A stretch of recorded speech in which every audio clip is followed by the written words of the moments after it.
This morning I have the pleasure of introducing Carrie Henderson to you. Many of you already know her because she's been involved with us since we started doing Freedom School in 2017.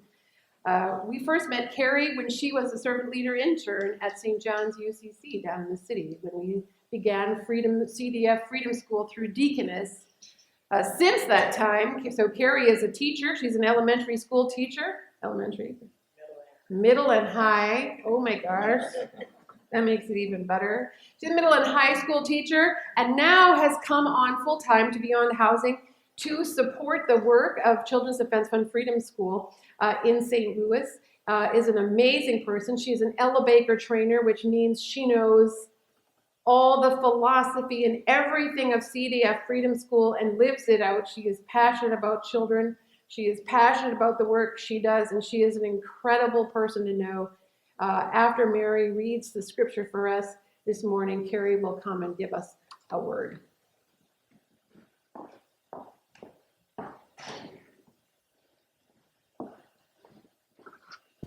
Our first reading comes from the book of Luke, and this is a cotton patch version.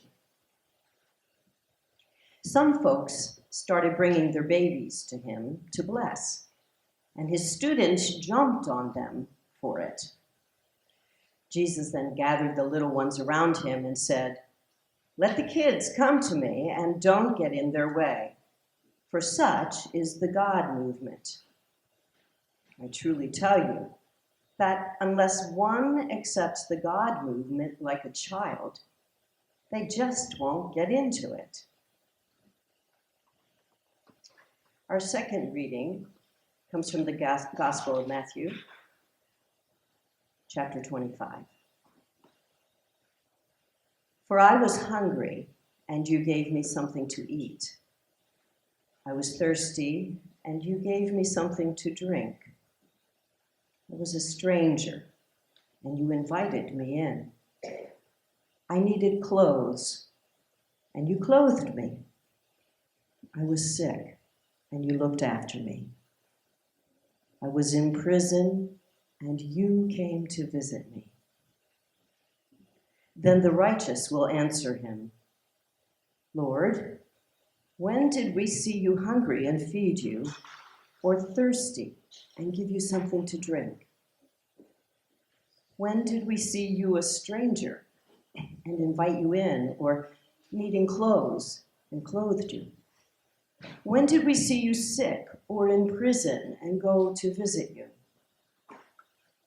The king will reply, "Truly, I tell you, whatever you did for one of the least of these brothers and sisters of mine, you did it for me." And now this reading called "This Time and Place," which is attributed to Archbishop Oscar Romero. It helps now and then to step back and take a long view. The kingdom is not only beyond our efforts, it is even beyond our vision. We accomplish in our lifetime only a tiny fraction of the magnificent enterprise that is God's work. Nothing we do is complete, which is a way of saying that the kingdom always lies beyond us. No statement says all that could be said. No prayer fully expresses our faith. No confession brings perfection. No pastoral visit brings wholeness. No program accomplishes the church's mission. No set of goals and objectives includes everything. This is what we are about. We plant the seeds that one day will grow. We water seeds already planted, knowing that they hold future promise. We lay foundations that will need further development. We provide yeast that produces far beyond our capabilities. We cannot do everything, and there is a sense of liberation in realizing that.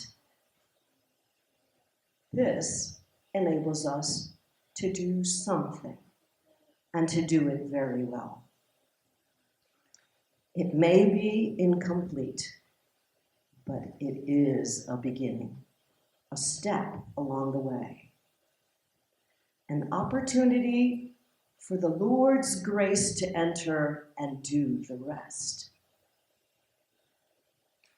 We may never see the end results, but that is the difference between the master builder and the worker. We are workers, not master builders. Ministers, not messiahs.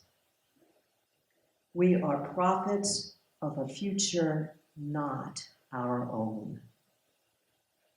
Amen. For the wisdom contained in these holy words, we give thanks. Amen.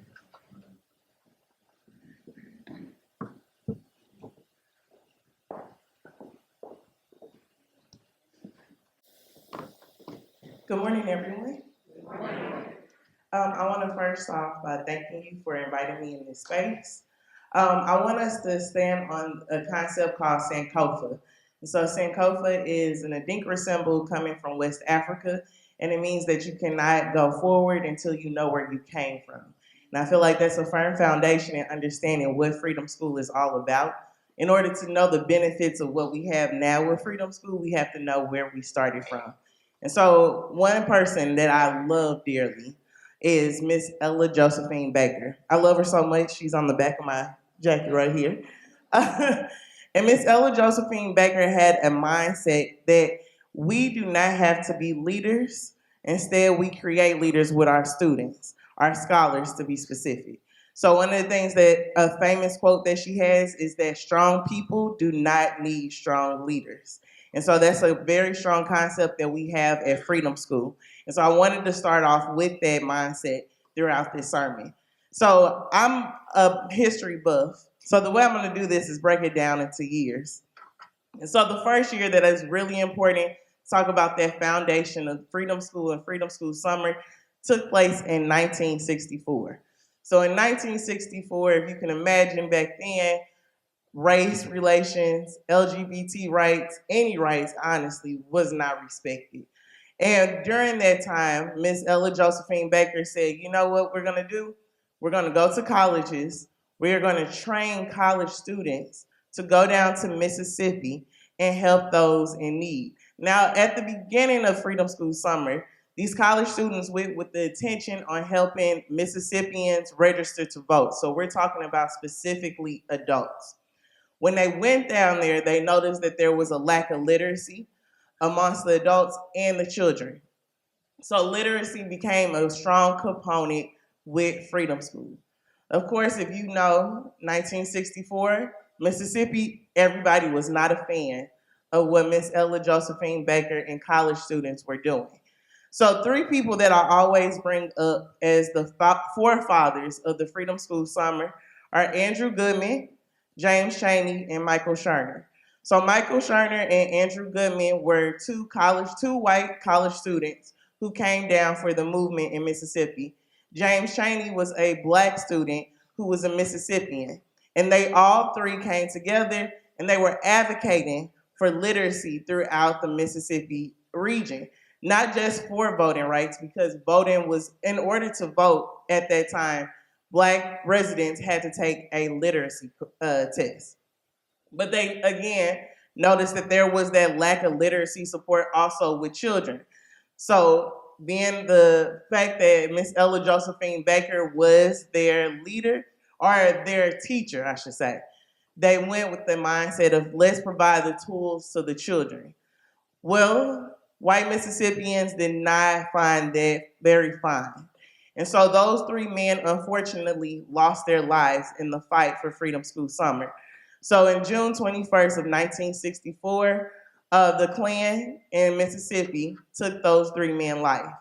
When the news spread of those three men, the advocacy for civil rights increased. And so there's no coincidence that the Civil Rights Act passed in 1965, less than a year of the passing of these three men. Again, going back to Ella Josephine Baker, quote, "Strong people do not need strong leaders." So then there's this year, 1973, Miss Marian Wright Elderman, who was a college student in the 60s, one of the college students who went down to Mississippi to advocate for literacy, decided to open up an organization, nonprofit you may have heard of, called Children Defense Fund, that still exists to this day. And her mindset was strictly, we are going to advocate for our children. We are going to create a space of safety, but we are going to allow them the autonomy and freedom to create their own space. Because what Ms. Ella Baker say, strong people do not need strong leaders. So in 1973, she created Children Defense Fund with the mindset of being the voice for the voiceless, which specifically for her was children. So she continued her advocacy while also being a lawyer in the South and speaking up for those who were voiceless. But in 1995, she said, I want to recreate that Freedom School summer feeling. The ability of kids being able to come in, reading books on topics that in a traditional school setting they're not going to see, and also being able to read literature that looks like them. So in 1995, she established 2 Freedom Schools. One was in Bennettsville, South Carolina, which is where she is from. The second was in our state, in Kansas City, Missouri. So a lot of people are not aware that the first Freedom School was founded in the state of Missouri, in Kansas City. And so with those 2, we expanded, and we expand, and we continue to expand. So in 2007, Beyond Housing opened their first Freedom School. And that Freedom School has been running ever since, including during the pandemic. So when the pandemic happened in 2020, we opened up for a good 2 weeks. And of course, if you remember how it was, the environment, we had to shut down, but we did not shut down fully. We gave each of our scholars Chromebooks so that they have the autonomy to continue using Freedom School within their own home space. And if they needed Wi-Fi, we provided hotspots for them. So we gave those scholars those hotspot machines so that they continue those 6-week programs. What makes Freedom School so different than summer camp? So I always tell people that Freedom School is not a summer camp. It's a summer enrichment program.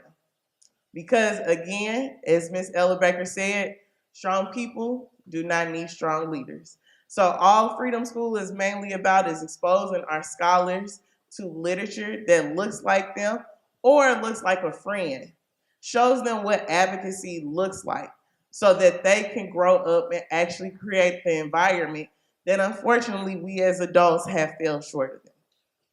And so in 2007, we continued the legacy of Freedom School. And in 2017 is when the merge of Deaconess Foundation. So we came together in 2024 and merged to have Deaconess Foundation Freedom Schools as well as Beyond Housing Freedom Schools. The mindset, of course, is that we expand, and the hope is that we continue the legacy of Freedom School throughout the nation. So when we talk about topics that are deemed unnecessary to be taught in a traditional school setting, in Freedom School, we're going to talk about them. So literature can look as if we are speaking on ableism. Our scholars are going to be learning about what does it mean to be an advocate for your fellow scholars who are immigrants, especially in this environment. Recently, if you were a part of the after school program at Freedom School, we read a book called Life is Beautiful. It's a really, really touching book. And it is about grief, where the main character loses their grandmother. And how do they go on life with keeping that grandma's legacy still alive. And this literature is for kindergarten to second grade because we feel, again, that we provide the tools to the youth, they are going to know how to use it. Also, Freedom School is very project-based learning. So as someone who has been in a traditional school setting since 2012, and as when he said, I have done kindergarten literally to 12th grade, one of the things that separates Freedom School from not only other summer camps, but a traditional school setting is that we are very, very hands-on. So our scholars read, but they also are solution-oriented. So if there is an issue presented, our scholars are the ones who come up with the solution for those problems. Why is that? Because strong people do not need strong leaders. And so we advocate, we promote advocacy amongst all of our scholars, but also scholars who don't look like us. And so giving those exposures to our scholars so young at age is really important. And one thing you may also notice, instead of saying students, I am saying scholars.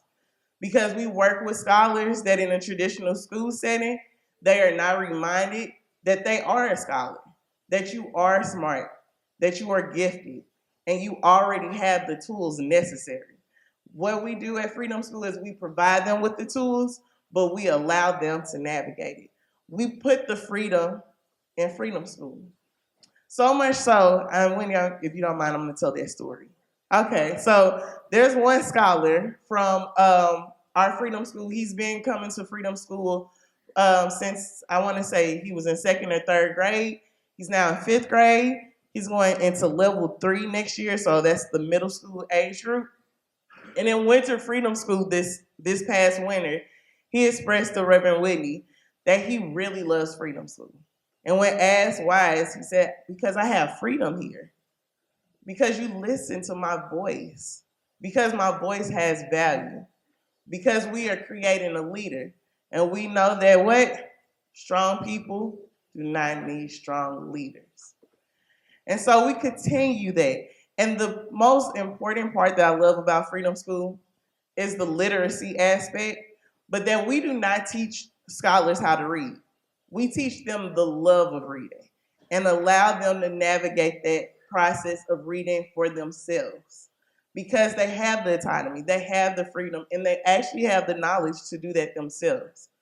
So you'll see through those 6 weeks that they are really, really invested in what they are learning, so much so that this past summer, in our 2025 summer, our National Children Defense Fund, 69% of scholars, and we're talking about nationally, 69% of our scholars grew or maintained their reading level. So that's amazing. But here in St. Louis, at Peace, 96.6% of our scholars grew in their reading. And again, that's all solely based on our scholars having the autonomy in their learning process, which they do not get in a traditional school setting. So what separates, again, Freedom School from a traditional summer camp? One is that our program theme is I Can Make a Difference. It's a 6-week program. Each week is I can make a difference in a different topic. So week 1 is I can make a difference in myself. Week 2 is I can make a difference in my family. Week 3 is I can make a difference in my community. Week 4, I can make a difference in my country. Week 5, I can make a difference in my world. And then week 6, I can make a difference with hope, education, and action. So each week, scholars are exposed to books based off that theme. And again, because it's project-based learning, the activities are solution-oriented. So we present them with a problem, a realistic problem, not a made-up problem, a problem that is going to persist in the future. And we ask them, how should we go about fixing it? And we allow for the scholars to share and come up and create ways of solutions to the problems that are plaguing them. We also have 5 components that separates, again, us from a traditional summer camp. One is high quality curriculum. So our books are based off of Common Core state standards. So they align to what scholars are being learned in school. But again, those books do not look like the scholars that they serve in a traditional school setting. The next one is intergenerational leadership development. So if you've ever volunteered or came at a Freedom School, you'll notice that our servant leader interns, those are the ones who are facilitating the program. They are college students.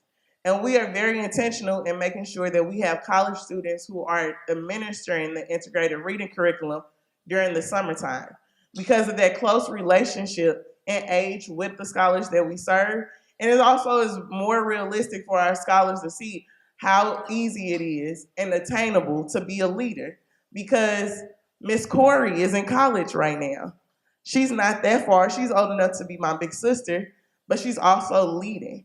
And so we put that into a perspective. And also going back to the three gentlemen that I mentioned earlier, Andrew Goodman, Michael Sherner, James Chaney, making sure that they are the legacy that which we stand on. So we are very intentional on hiring college-age students as servant leader interns. Our next aspect is parent and family involvement. We cannot do Freedom School without our families. Yes, it is a free program, and in some summer camps, it's just drop off your child, pick them up, and that's it. But we want them to know that this is a village, that it takes a village to make a child stronger. And we cannot do it with just the staff. So every week we have family engagement night where we involve our families and what our scholars are learning for that week, but we also offer them opportunities. So Beyond Housing, for example, we offer opportunities to our families on learning about financial literacy, what it looks like to buy a home. And then even this past summer, we had to change our family engagement due to the storm that hit in May. So we also offer opportunities for our families to say, hey, I need help, because we're creating that safe space for our families. The next thing is civic engagement and social action. Every book that we read, again, our scholars are coming with solutions, but it is social action oriented.